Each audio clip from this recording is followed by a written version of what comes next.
Bom dia, irmãos. Bom dia. Todo mundo acordou, né? Tarde, domingo, a gente acorda assim, imprensado. Alguns, pelo menos, né? E vai ligando assim a manivela, porque tem gente que só funciona mais tarde, mas ainda bem que não é nem pela minha força, né? Nem pelo meu poder. Mas a gente crê que é Deus quem opera em nós, tanto o querer, como também o realizar, o fazer, e nós estamos aqui para isso, amém? Que a graça de Deus seja multiplicada na nossa vida, que a gente possa aproveitar esses tempos aqui que Deus colocou para a gente, e a gente possa avançar, né? Hoje é um culto de festa, todo mundo aí pronto para cear, e a gente seguir dentro desse caminho que Deus estabeleceu para a gente, tá bom? Quero orar com você 30 segundos, pode ser? Pai querido, Deus de toda graça, Senhor, nós acreditamos que nós estamos aqui por causa da Tua graça, porque Você nos chamou, porque Você nos atraiu, porque Você nos trouxe para cá, para esse lugar, deixou alguns também em casa ou em outros lugares, porque nós sabemos e acreditamos que é Você quem move todas as coisas nessa terra, Pai. Te agradecemos, Senhor Deus, porque Você manifestou e revelou Teu amor na nossa vida, na nossa casa.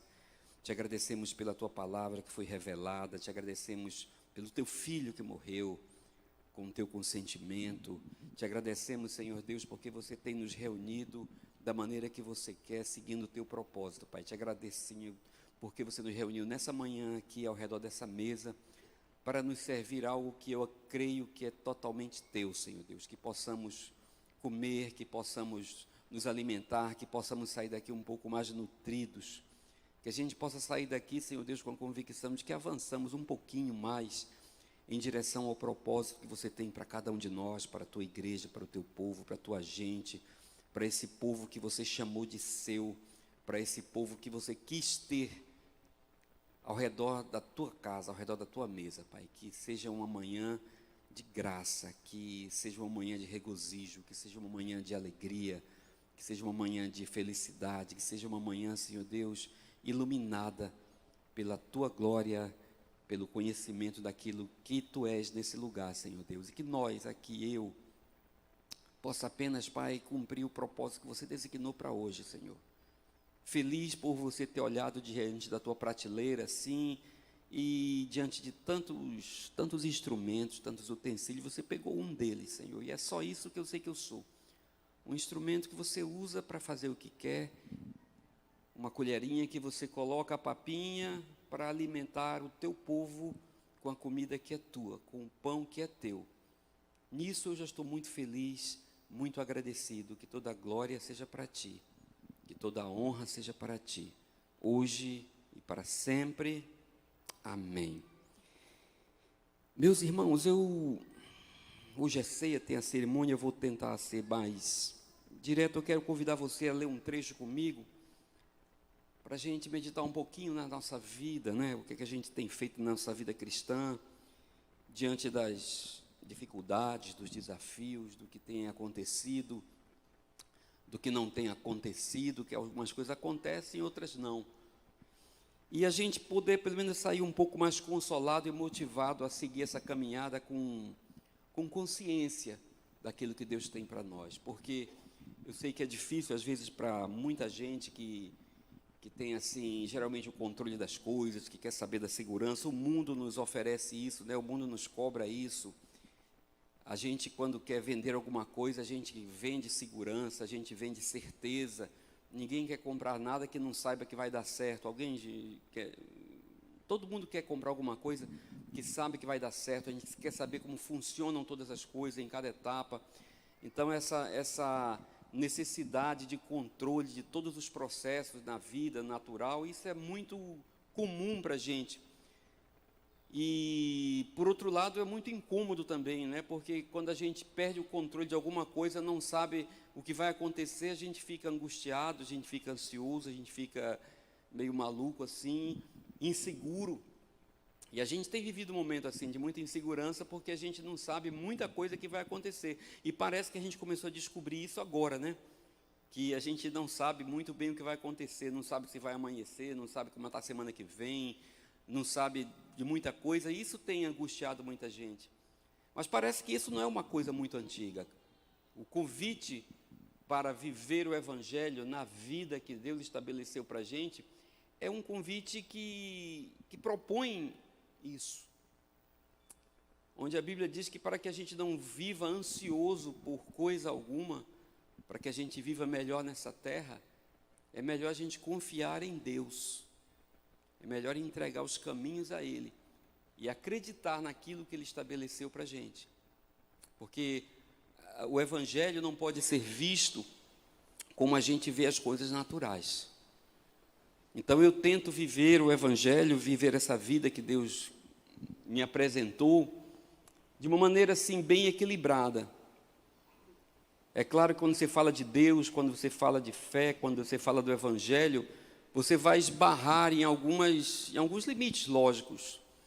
Então eu procuro não ser cético ao ponto de, diante da falta de argumentos lógicos, para convencer ou para apresentar uma verdade que a gente acredita da Bíblia, eu não paro ali, por não ter uma resposta lógica, por não ter um argumento concreto. Então eu tento não ser cético e parar a minha caminhada ali. Mas também procuro não aproveitar dessa falta de argumento lógico, real, concreto, para mergulhar num mundo fabuloso.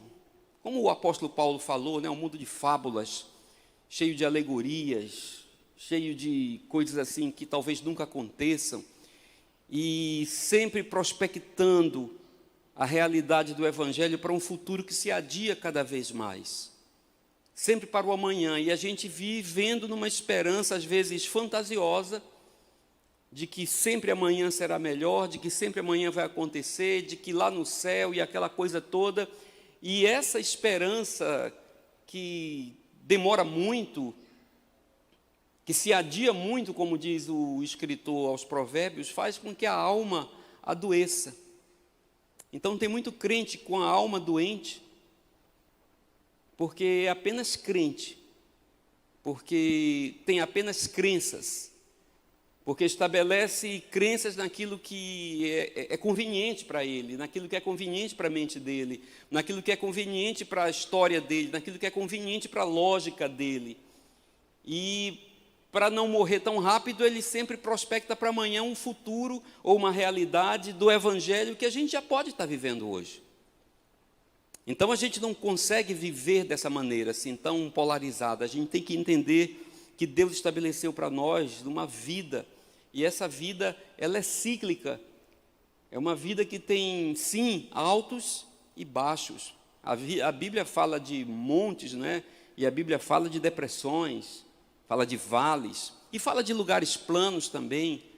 Uma vida que é proposta no dar, mas também no receber. Uma vida que é proposta no morrer, mas também no viver. Por isso nós vivemos e morremos 50, 60 vezes aí, 30 por minuto, né? Toda vez que inspiramos e expiramos, a gente vive e morre constantemente.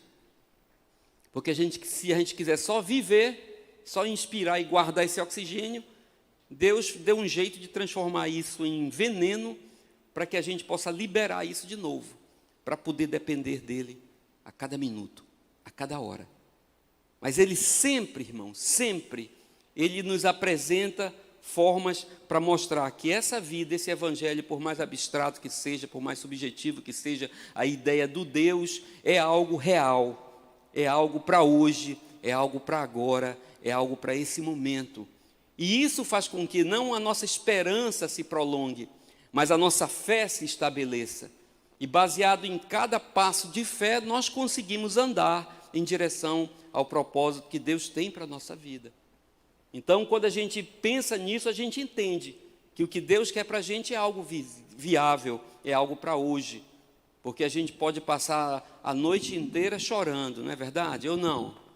O crente não pode chorar porque Deus está cuidando dele. Mas não é só choro. Tem uma hora que amanhece e com o sol vem o sorriso.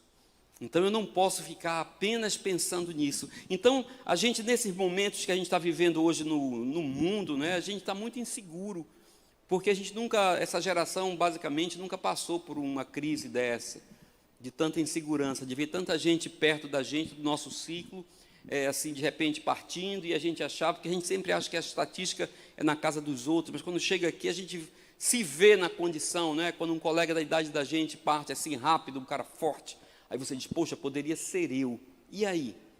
Então essa insegurança tem feito com que muita gente tenha, assim, esteja vivendo uma vida bem retida, bem contida, bem guardada, e a gente tem visto que isso não tem sido bom, porque por mais que você se guarde, por mais que você se preserve, vai sempre ficar uma dúvida no seu coração, porque você não conhece o próximo passo, você não sabe o que vai acontecer, e sem o domínio do processo, muita gente, assim, enlouquece.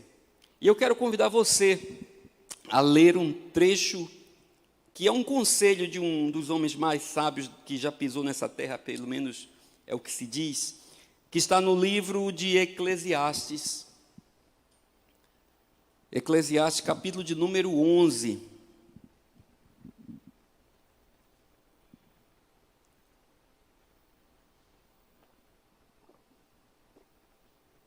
Você pode abrir sua Bíblia se quiser, pode ligar seu tablet se quiser.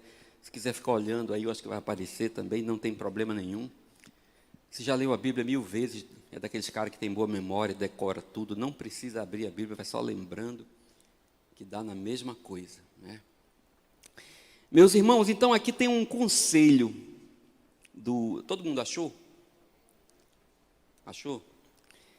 Ele fala assim para a gente, porque ele diz que é um conselho, e é um conselho assim bem direto, né? Quando ele diz a partir do versículo 1, ele fala assim: atire o seu pão sobre as águas, e depois de muitos dias você tornará a encontrá-lo. É muito simples esse texto, né? E quando a gente vê isso aqui, o que é que ele está dizendo para a gente fazer, irmão? Ele está dando um conselho que, se você for procurar, durante toda a história que a gente vê aqui em termos de Bíblia, no Evangelho, Jesus, Paulo, todo mundo fala sobre isso. Pega aquilo que é teu, pega o pão, que é aquilo que é necessário para você viver, que é aquilo necessário para você levar para casa, para alimentar teu filho. O pão, que é a representatividade da nossa sobrevivência, do elemento da nossa sobrevivência. O pão que hoje nós temos aqui diante dessa mesa, representando o corpo de Cristo, que quis ser chamado de pão, que quis ser representado como pão, pois Ele mesmo fez essa representatividade. Então ele diz assim: pega esse pão que você tem, pega o que você tem de precioso, pega o que você tem de vital, pega o que você tem de essencial, aquilo que é importante para você existir, pega isso e lança no desconhecido. Só diz isso. Lança no mar. E ele não dá nenhuma explicação. Já pensaram nisso? É como se eu dissesse assim: pega todo o dinheiro que você tem na tua reserva, na tua poupança, nas suas aplicações aí, e coloca em um fundo desconhecido que apareceu ontem no mercado, e fica calmo que vai voltar tudo para você. Quem era que faria isso? Sem explicar nada, sem apresentar rendimento, sem apresentar resultado, sem apresentar garantia, sem dizer como é que funciona. Sem nem mexer com a tua ganância, né? Porque tem muita gente que já perdeu dinheiro porque o cara disse: vou te dar aí 10, 15, 20% do mercado pagador, mas eu te pago 20%. E o cara arrasta tudo que tem e coloca lá porque aquela coisa que ele não quer nem dizer que teve, né, faz com que ele faça aquilo, e é uma coisa que não funciona e o cara perde. Mas o argumento de cálculo de tudo convence, mas aqui o cara não tenta convencer de nada. Ele só diz o seguinte: pega o teu pão, lança sobre as águas. E é um investimento assim, de talvez médio a longo prazo, né? Não é para amanhã, não é para de manhã, não é para daqui no final do culto, como a gente às vezes diz, olha, faça agora, porque quando sair do culto pode acontecer. Não, ele diz, daqui a muitos dias. E a gente ainda abre uma especulação para saber que dias são esses, né? Se é um dia, ou é um dia, um período assim, que a gente nem sabe quanto é. Mas ele diz, lança o que você tem, lança a tua vida, lança a tua segurança, lança a tua existência, lança o que é essencial para você, lança sobre as águas, porque você tornará a encontrá-lo. Você vai ter esse pão de volta. Como isso vai acontecer para que eu possa fazer? Porque eu sou um cara lógico. Ele não diz. Ele não explica. Ele não diz nada. Ele não tenta nos convencer. Porque foi para isso que Deus nos chamou. Para uma vida de fé. E eu não estou falando aqui para fazer apelo nenhum para você ficar liso e entregar tudo, não, passos e malucos, não, só estou dizendo que Deus nos chamou para uma vida de fé. Quando eu estou falando de pão, eu não estou falando de dinheiro, eu não estou dizendo que é para você dar oferta e arrastar tudo que tem na carteira, não, eu estou falando daquilo que tem na sua vida,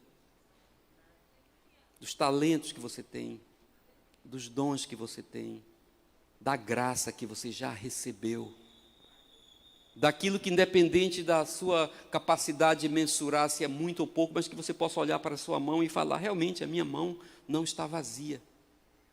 E se cada um de nós aqui olhar para a sua mão, você vai dizer, poxa vida, realmente a minha mão não está vazia. Eu recebi alguma coisa. E de mim não foi porque eu nasci nu, eu vim pelado para essa terra. Já dizia o filósofo que a vida é um pequeno espaço de tempo entre dois períodos de nudez. Não é isso? Então, de quem você recebeu? Quem colocou na tua mão isso que você tem? Ah, mas o que eu vejo na minha mão, Levi, de repente, na mão de Regis. Tem mais, Reginaldo tem mais coisa que eu vi no Instagram dele. E quem mandou você olhar para a mão dele? Você não conhece os desafios dele. Você não sabe o propósito que Deus colocou na vida dele. E o que ele colocou na sua. O que eu tenho que acreditar que aquilo que ele colocou na minha mão é plenamente suficiente para cumprir os propósitos que ele estabeleceu para a minha vida. E ele diz, pega tudo isso que não é seu, porque você nasceu sem nada, e pode lançar no desconhecido. Uma vez eu li uma frase eu vi eu gosto de, vocês caras gostam de luta, essas coisas, aí eu vi um lutador, acho que foi o Minotauro, dizendo que um fotógrafo famoso aí pegou uma cena dele, uma fotografia dele, que ele disse que ficou icônica, que foi na hora que ele estava pulando, naqueles tempos do Pride, lá no Japão, vocês são crentes, não assistem isso, quando ele estava pegando quando o cara pega naquela corda do ringue e pula, né, aqueles caras bons de perna, pula por cima, aí o cara pegou naquela hora que ele estava voando, aí ele disse uma frase que me marcou, ele disse, na hora que nós estamos nos jogando para o desconhecido, porque no limite da corda eu entendi que ele sabe o que está fazendo, ele tem consciência, ele está ali, ele pode ir para casa, pegar o telefone, pode fazer qualquer coisa. Mas quando ele se lança depois daquela corda, ninguém sabe mais o que vai acontecer, não sabe nem se vai sair vivo dali. E ele disse, esse cara pegou um momento mágico onde nós, lutadores, nos lançamos ao desconhecido. Porra, e o cara faz isso, e a gente aqui está dizendo, lança o que você tem, lança a sua vida, lança os seus talentos, pega o que você tem na sua mão e joga no desconhecido, com convicção de que isso voltará para você. Como? Em forma de pão? Ele não diz que é em forma de pão, ele diz que vai voltar para você.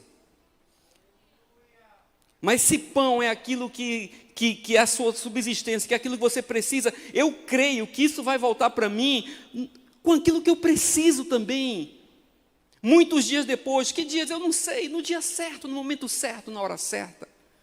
Porque é Ele quem sabe de todas as coisas, é Ele quem cuida de todas as coisas, é Ele quem sabe como o processo todo funciona, e por um capricho de Deus, um capricho dele que eu não posso questionar. Ele nunca quis me revelar essa parte, por isso ele colocou fé no nosso coração. Então, num tempo difícil, num tempo de crise, talvez seja um conselho um pouco assim, diferente, não tão ortodoxo, não tão cartesiano em relação ao que o mercado coloca, a que os consultores financeiros falam, mas ele diz, olha, vai voltar para você. Versículo de número 2. Reparta o que você tem com 7. Pegue aquilo que você tem. O que está na tua mão. Não tenta medir com a mão do outro, não tenta medir com a família do outro, com os filhos do outro, com a capacidade do outro, com o dinheiro do outro. Não, ele fala que é aquilo que está na tua mão. Deus sempre está falando, ele dá um conselho, assim, de forma generalizada, né? Como uma fórmula matemática que você coloca lá as variáveis. Então, cabe qualquer coisa ali. Entenda, irmãos, Deus sempre apresentou para a gente, você vai ver que as regras dele são sempre ligadas não a valores absolutos, mas sempre a valores proporcionais. Você está entendendo? Porque isso está relacionado com prosperidade. Porque prosperidade não tem nada a ver com valor absoluto. Prosperidade tem a ver com proporcionalidade. É por isso que o apóstolo Paulo, quando fala de oferta, ele não fala de valores, ele fala de percentual. Ele fala de proporção. Cada um contribua segundo a sua prosperidade, segundo a sua proporcionalidade, segundo o percentual que você acredita que já recebeu de Deus. Ele não diz que é com 10, com 20, com 30, com 40, com 50, com moeda, com cédula, com nada. O que foi que você recebeu de Deus? Você tem consciência disso? Que também tem outra coisa, é a consciência, né? Se tem consciência, é proporcional àquilo que você recebeu. Então, um pode dar 10 e outro pode dar 1 milhão, não interessa, é proporcional. Jesus fez isso também com a moedinha, né? A moedinha da senhora lá, proporcionalmente, era mais do que os milhões dos outros. Por isso que a gente não deve estar olhando para o Instagram dos outros, está entendendo, irmão?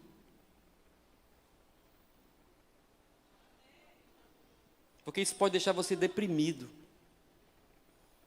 Tem gente que vai dormir triste e não ora chateado, porque Deus deu mais a um e não deu a outro. Você não sabe o tamanho da conta que aquele cara tem para pagar. A gente não sabe nem o que é que tem na vida dele. Então pronto, não olha para o Instagram do outro, amém, irmão? Reúne a tua família ao redor da mesa. Coloca um de cada lado. E agradeça a Deus, porque até hoje você está conseguindo reunir a tua família ao redor da mesa e não tem cadeira vazia. Depois a gente come, depois a gente parte o pão, depois a gente agradece pelo que está em cima da mesa, mas agradeça pelo que está ao redor da mesa, que isso é muito mais importante. E acredita, aquilo que Deus colocou no teu coração, isso aqui é empreendedorismo, reparte. Reparte com quem está perto. Reparte com 7. Cara, quando ele fala reparte com 7, eu penso que a média da família brasileira não está nisso. Porque as famílias estão cada vez mais diminuindo, né? Então quer dizer, passa do limite da tua casa, passa do limite da tua família, passa do limite daqueles que estão muito perto de você, você já consegue ir para um ciclo um pouco maior. Reparte com 7, se precisar, com 8. Não guarda, não retém, além daquilo que seja necessário, além daquilo que seja essencial, só por luxo, só por prazer, só por egoísmo, só para bater foto. Não, sabe por quê, irmão? Ele fala aqui, porque você não sabe que desgraça poderá cair sobre a terra. Que tema atual.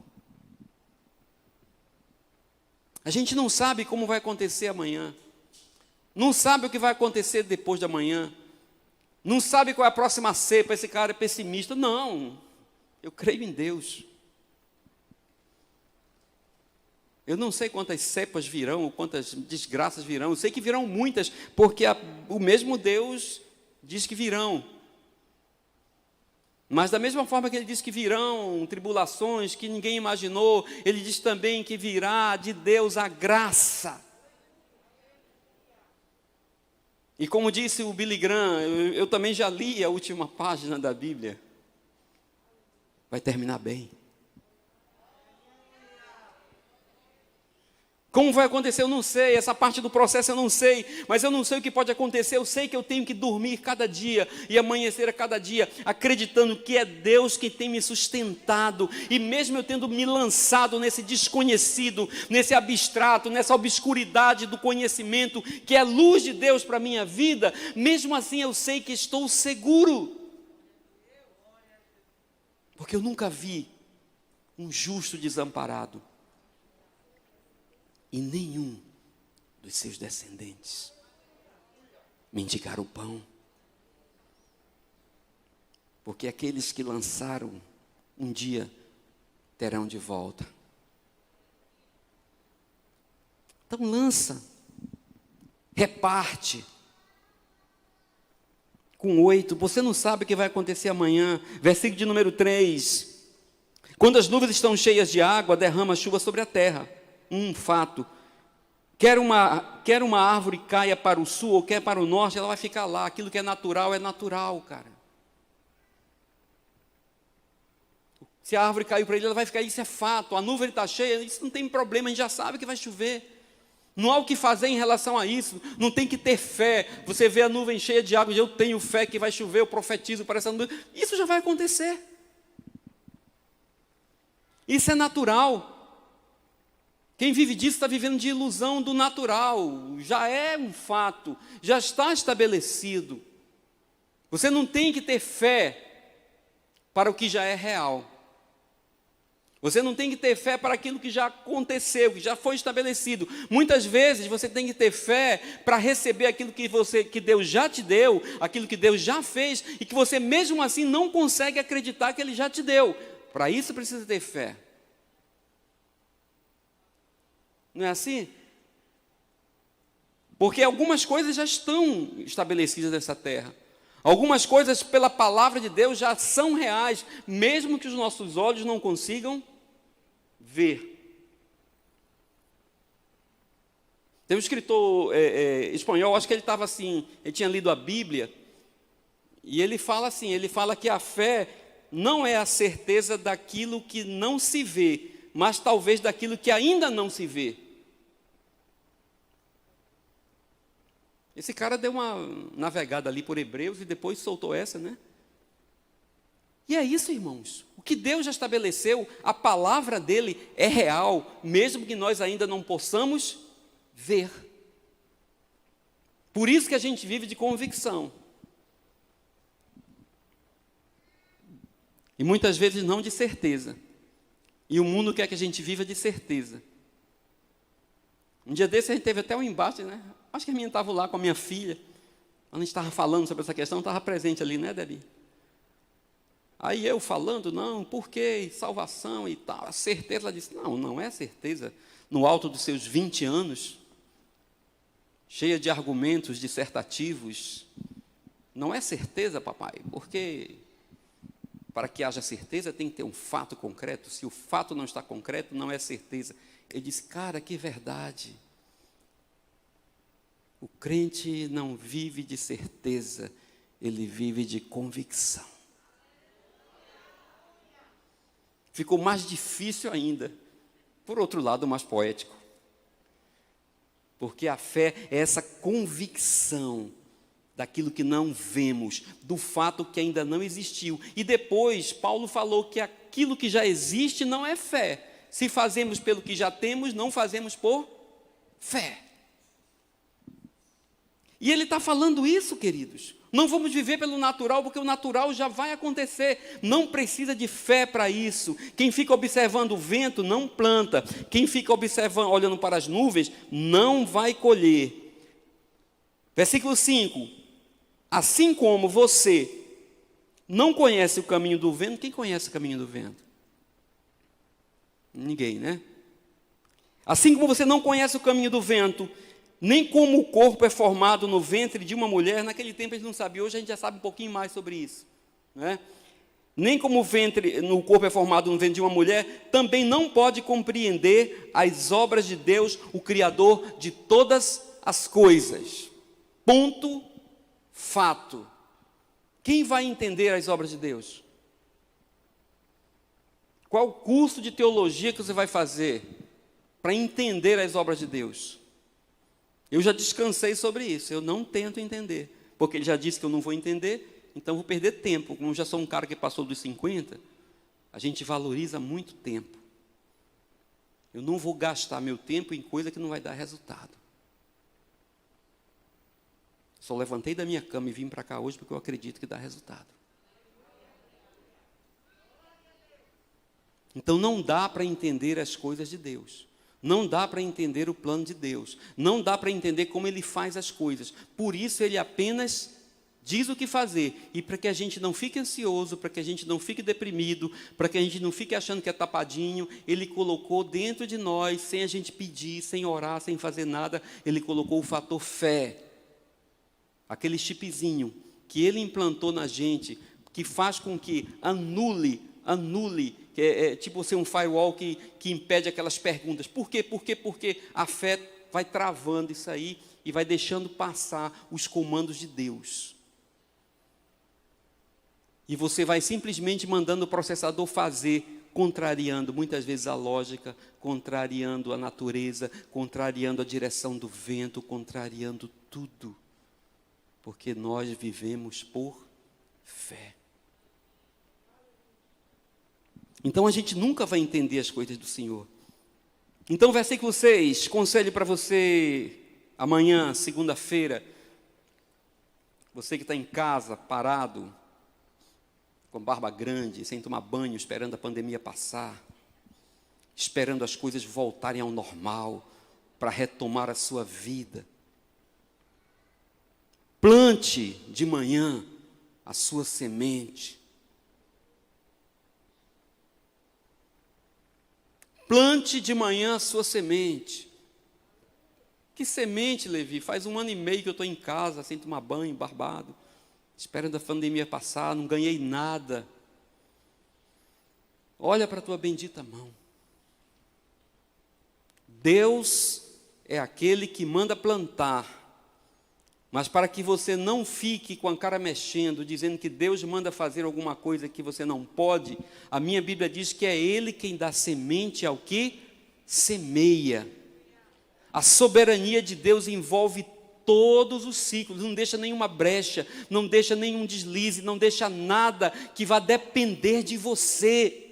A obra de Deus não depende de você. A obra de Deus não está dependendo da sua vontade, do seu querer, se amanheci bom, se amanheci com sono, se fui dormir tarde. Ele te acorda na hora certa, em cima da hora, mas a obra dele não depende de você, depende exclusivamente dele, porque ele é o único responsável pelo sucesso dos seus planos. Então, se ele diz que é para você semear, ele não vai esperar que você tenha vontade, que você tenha desejo, que você vá comprar semente, que você vá produzir semente. Ele bota a semente na sua mão e manda você semear. E você diz, eu não estou com vontade, eu não gosto de semear, mas independente da sua vontade, um dia você acorda e diz, eu não sei porquê, mas eu estou querendo semear, eu estou com vontade de semear, eu estou com desejo de semear, e não consegue dormir enquanto não faz isso. Por quê? Porque não é o seu desejo, é Ele quem opera em você a vontade de querer, o desejar, e também opera em você a força que faz com que a sua mão lance essa semente, mesmo que você não queira. Porque é Ele quem garante que os planos dele se cumpram. Ou não? Ou não? É Ele quem faz acontecer, irmão. Então você pode dizer, eu não tenho nada para fazer, eu não tenho nada para semear. Pense 2 vezes. Olhe na sua vida, olhe na sua mão, abre o teu coração, porque Ele diz, planta a sua semente pela manhã. E mesmo ao entardecer, não deixe as suas mãos ficarem à toa. Trabalha, cara. Trabalha. Trabalha. Produz. Se move, acreditando que foi Deus quem te fez fazer isso aqui, que a semente que Ele colocou em tua mão é uma semente boa. Trabalha, não espera cair do céu, não espera que as pessoas cheguem para você. Trabalha, tenha hombridade, tenha brio, tenha vontade. Levanta a sua cabeça. Não olha para o passado, não olha para o vento, não espera a nuvem estar cheia, porque quando o juro estiver desse jeito, quando o dólar baixar para um de novo, quando tudo estiver acontecendo, isso não é fé, porque a nuvem cheia e vai chover de qualquer jeito. Vai pegar o ímpio, vai pegar o desímpio, vai pegar todo mundo. Mas nesse tempo difícil, nesse tempo de crise, nesse tempo de parada, nesse tempo de incerteza, a minha Bíblia diz, planta de manhã e continua mexendo as mãos até a noite. Não fica parado durante o dia, não fica lesando durante o dia, não fica bestando durante o dia. Internet só dá dinheiro para quem tem muito engajamento. YouTubers famosos que estão em milhões e milhões, você não ganha dinheiro com 10 seguidores não, irmão. Acorda para a vida.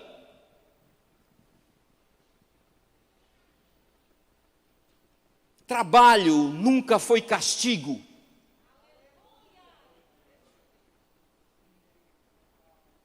Antes do Adão cair,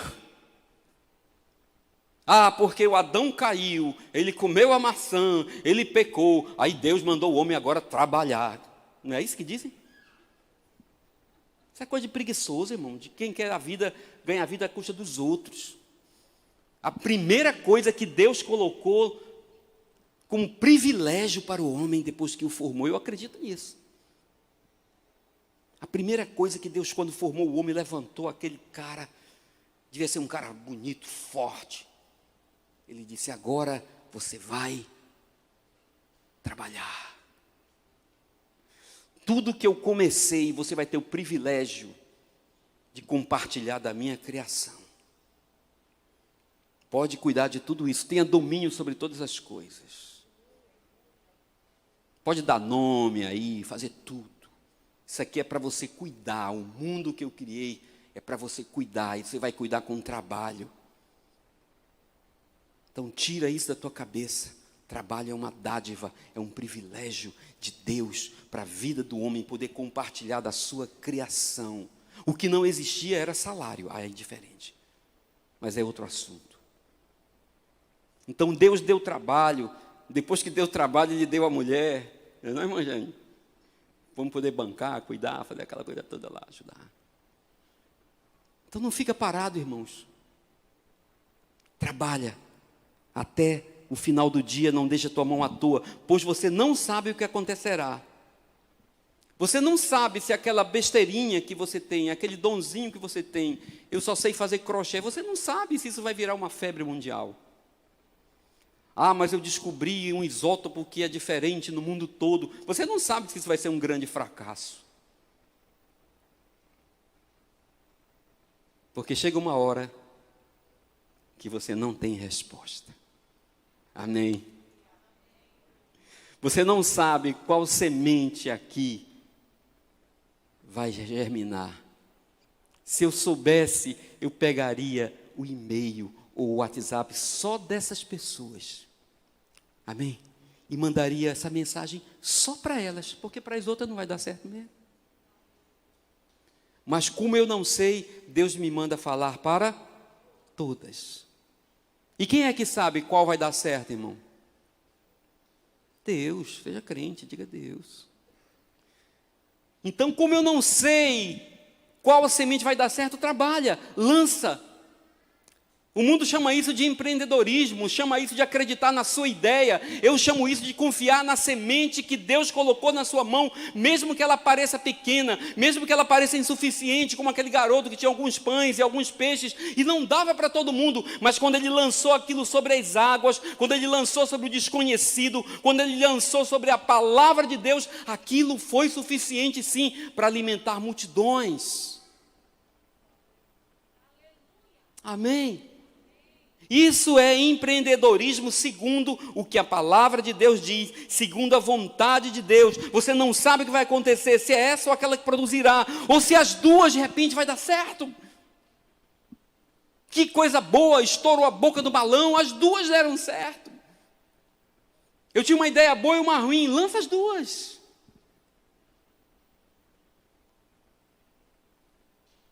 Porque chega uma hora, meu irmão, que por mais crente que você seja, por mais fervoroso que você seja, por mais arrepiado que você viva, você não tem respostas.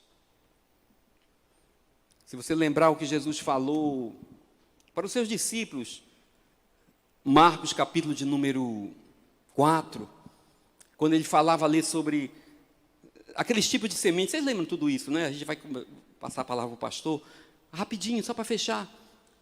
Então ele estava falando sobre as sementes e tal, a semente que cai do lado do outro, e os discípulos, como é isso? Ele explicou. Aquilo não era um sermão, não era uma palestra, ele estava falando com os amigos, e de repente, quando chega um pouquinho mais na frente, ele diz assim, olha, porque o reino de Deus é semelhante àquele que semeia. Aquele que semeia com a semente que o próprio Deus deu para semear. E quando eu descobri esse texto, eu fiquei muito aliviado. Porque ele diz assim, depois que nós semeamos, não importa mais se você está dormindo ou se você está acordado. Você vai ter que esperar o amanhecer. Amém? Para saber qual semente deu certo. Porque chega uma hora, quando chega de tarde, que nós lançamos a semente de manhã, não descansamos, trabalhamos durante todo o dia. Irmão, chega uma hora que você tem que descansar em Deus. Que você fez tudo o que devia fazer. Que você fez tudo que estava sobre seu alcance.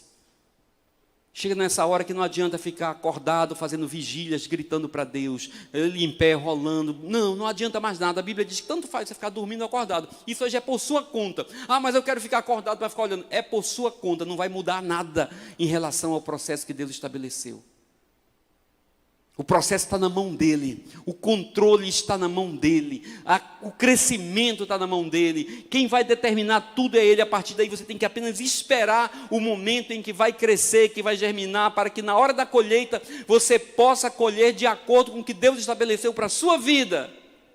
Mas a vida do crente é uma vida assim, de dia e noite, onde em horas nós temos a luz sobre o que devemos fazer, mas chega uma hora que vem a obscuridade, que nós não temos o conhecimento, que nós não temos visão, e nessa hora nós temos que descansar, que Deus está cuidando daqueles que dormem, daqueles que descansam, daqueles que não querem ter controle do processo, daqueles que não querem ser Deus,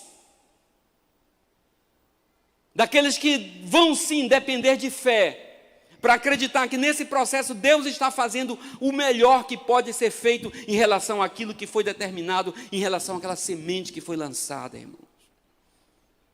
Então acredita na palavra de Deus. Não retém aquilo que você não precisa. Libera, lança, reparte, espera. O próprio Jesus, sendo Deus, disse, eu sou o pão que eu vou lançar sobre as águas, e um dia voltará para mim. E ele foi esse pão lançado ao desconhecido, tanto que ele não sabia, ele disse, se der eu não quero lançar o pão não, se der eu não quero ser lançado, mas eu vou fazer a tua vontade. E ele foi lançado como primogênito, aquele pão único, que sendo partido, multiplicou. E hoje nós somos esse retorno do pão vivo que foi lançado sobre as águas. Que Deus abençoe a sua vida. Tenha coragem, tenha ânimo, confie em Deus, que vai dar tudo certo. Amém.